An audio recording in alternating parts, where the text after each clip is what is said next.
មកមើកមួយលើកពីរលើកគេបោករហូត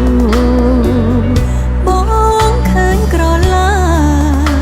អ្នកផ្សារមានតែមានកូនរកលេះអាងតែអូនស្លូត